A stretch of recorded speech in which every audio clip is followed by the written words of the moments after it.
Okay, unique souls. How are you doing? We are today on lesson 15. My thoughts are images that I've made. My thoughts are images that I've made. It is because the thoughts you think appear as images that you do not recognize them as nothing. The images are what we perceive in the world outside us. The ego takes our thoughts of separation, sin, guilt, and fear, and projects them so that we see them in the world, rather than accepting their presence within. Thus, we perceive these thoughts as images of a person, room, coat, hanger, clock, and everything else. We can have an image of vengeful or benevolent God, a happy or miserable world. But all images of specific forms are projections of our separation thoughts. Because we believe we see something outside, we believe that what we see is real. This process then becomes the ego's ultimate line of defense.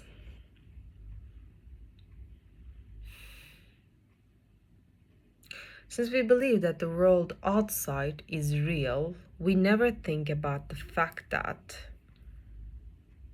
the images we perceive outside are coming from our inner thoughts. Look, again. Since we believe that the world outside is real, we never think about the fact that the images we perceive outside are coming from our inner thoughts. And if we do not know they are coming from our thoughts, there is no way we can recognize that that the thoughts themselves are really nothing.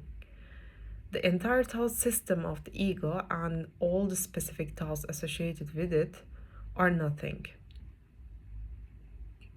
A defense against the reality of who we are, our true identity as Christ. Wow. The phrase, the thoughts you think, is extremely important. The thoughts you think. We actually think we are thinking, as we discussed in the earlier lessons. In fact, we could say that fundamental ego problem is that we think, not what we think, so much as the fact that we think we can think. We think we can think. We believe our thoughts are our thoughts. In other words, we believe that they belong to us, and we do not realize that the only true thought is the thought of our identity as Christ, which is one with God's thought. Thus, the fact that we believe we think presupposes that we have an autonomous mind and self that is outside and independent of God. Once again, you can see how even though the language of these early lessons is simple, it is a deceptive simplicity in that it covertly reveals the course's metaphysical foundation. Okay.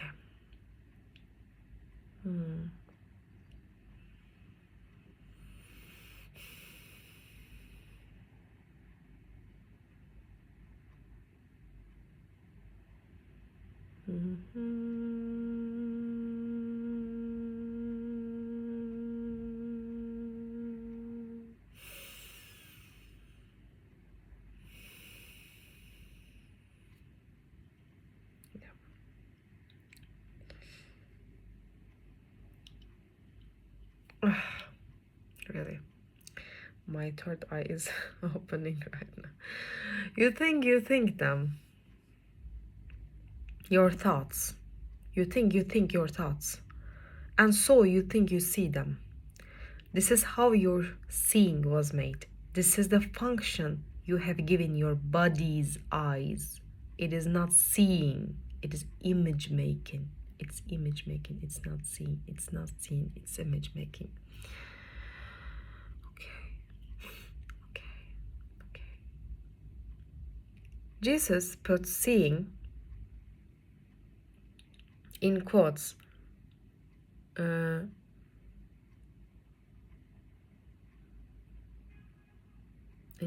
because this is really not seeing. Since we literally see nothing, how could we see anything? The ego has us substitute the magnitude of our identity as Christ for the littleness of our autonomous individuality, which is what we cherish above all else. In order to have us keep this individuality intact, the ego then has us identify it with the sin of separation, separating from God. This leads to guilt, which means we believe we deserve to be punished. This is a competition with God, as discussed in the lesson 13. This constellation of separation and sin is so terrifying that we deny and project it out in order to forget it, which itself protects the thought of individuality. We are then left with images we have made, but with no recollection of how we made them. At that point, there is absolutely no hope for correction again. By image making, Jesus means that we literally make up an image of our own thoughts. Since our thoughts are nothing, the image that come them must also be nothing. It takes the place of seeing, replacing vision with illusions. Rather than sharing Christ's or Holy Spirit's vision based on the atonement thought that says the separation never happened, the ego replaces that vision or thought with its own.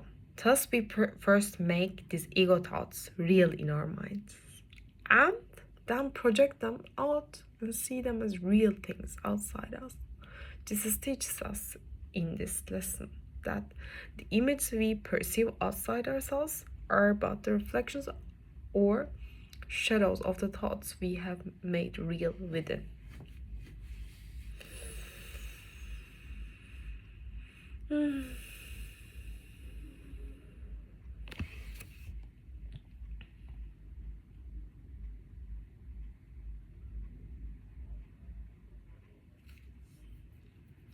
So what does Jesus teach in this lesson? That the image we perceive outside ourselves are but reflections or shadows of the thoughts we have made real within.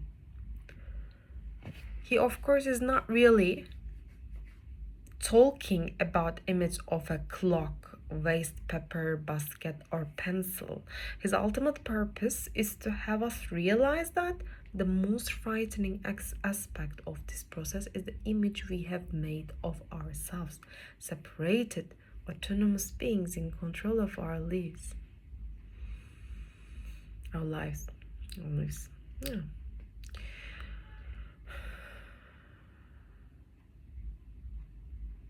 This image of ourselves comes from a thought too, wanting to be separate. And that is why, as I have been saying, if you really pay attention to these lessons, they should strike terror in your heart. For they literally say you do not exist.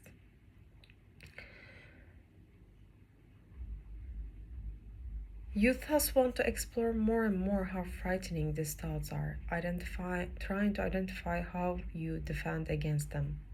This is extremely important. Watch how you defend against what these lessons are teaching you. This introductory idea to the process of image making that you call seeing will not have much meaning for you. Jesus is once again making a mild understatement. The idea will not have much meaning for us because we do not want to accept what it is saying. One of the more important lines of defense that the ego uses is to prevent our understanding what Jesus is really saying here. That is why he says again, this will probably not have much meaning for you. He does not even say probably. He says it will not have much meaning for you. And that is because we are defending against that very meaning as a means of defending our individual identity.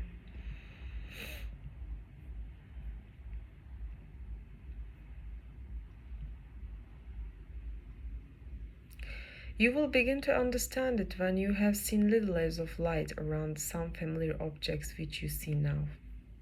You'll begin to understand it when you have seen little edges of light around the same familiar objects which you see now.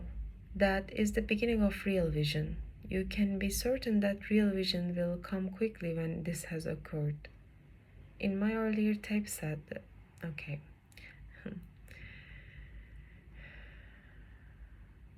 Yeah. Throughout the course, you can see actually some light on the edges of some objects. This is nothing to be afraid of. Light of understanding or vision that is coming to you, it means. You'll understand the objects are images you made as projections of the thoughts of separation you do not want to look at in your mind. If you try to take this literally, you will guiltily feel yourself to be a failure when you do not see little edges of light around objects. So if you don't see it, it's okay, but you can. And some people have this kind of experiences, and that's okay. But if you don't see it, it's also normal, you know. As we go along, you may have many light episodes. They may take many different forms, some of them quite unexpected. Do not be afraid of them. They are signs that you are opening your eyes at last. If you do have perceptions of light, all well and good. But this is saying that what would really instill fear in you is your sudden recognition that this thing you are looking at it is not there at all. When suddenly a light goes on in your mind and you realize, my God, this is what Jesus is talking about, and you realize that if this waste paper basket is not really there, being a projection of a thought, what about those who believe they are perceiving the waste paper basket? Again, that recognition is a source of fear. No one really cares if a waste paper basket is there or not, but you do care whether you are there or not. No one really cares. No one really cares if waste paper basket is there or not, but you do care whether you are there or not. They will not persist because they merely symbolize true perception, and they are not related to the knowledge. These exercises will not reveal knowledge to you, but they will prepare the way to it. In many places, especially in the text, Jesus makes it clear that the goal of A Course in Miracles is not heaven, knowledge, or law. The goal of A Course in Miracles is not heaven, knowledge, or law, but the correction of ego's false perception, which would be true perception or vision, the peace that forgiveness or the miracle brings about. Jesus also makes the same point in the text that he does not hear. Visions, however holy, do not last. This is because all forms, however holy, their content are still part of the illusion of separation. Therefore, they but reflect truth and are not the truth itself.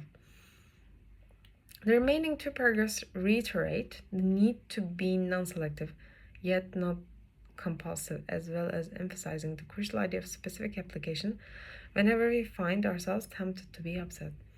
These emphases are the content behind the exercises form. In practicing the idea for today, repeat it first to yourself. Repeat it first to yourself. Repeat it first to yourself. Then apply it to whatever you see around. you, using its name and letting your eyes rest on it as you say, this glass is an image that I have made. That clock is an image that I have made. My thoughts are images that I have made. My thoughts are images that I have made. That book is an image that I have made. That jar is an image that I have made. It's not necessary to include a large number of specific subjects for the application of today's idea. It is necessary, however, to continue to look at each subject while you repeat the idea to yourself. The idea should be repeated quite slowly each time. My thoughts are images that I have made. My thoughts are images that I have made. So we are telling this to ourselves, a few times, and then we look at, whatever around us, whatever there's around us, like in our room or in a place where we're located while we're listening to this class. You might be in your car, so slowly look around yourself, and you can just say, this glass is an image that I have made. This wall is an image that I have made. This candle is an image that I have made. This towel is an image that I have made. This desk is an image that I have made. This box is an image that I have made. You can just do it for 1 minute or so. Although you'll obviously not be able to apply the idea to very many things during the minute or so of practice that's recommended, try to make the selection as random as possible, as random as possible, as random as possible. Less than a minute will do for the practice periods if you begin to feel uneasy. Do not have more than 3 application periods, not more than 3. Today's idea, unless you feel completely comfortable with it. If you're comfortable, of course, you can do more. Do not exceed 4. Do not exceed 4. However, the idea can be applied as needed throughout the day. Being faithful to the specifics of the daily exercises allows us to generalize the lesson of the inherent sameness of all things to each and every experience of our lives. Such generalization is the heart of forgiveness and the key to achieving the peace that Jesus called for us.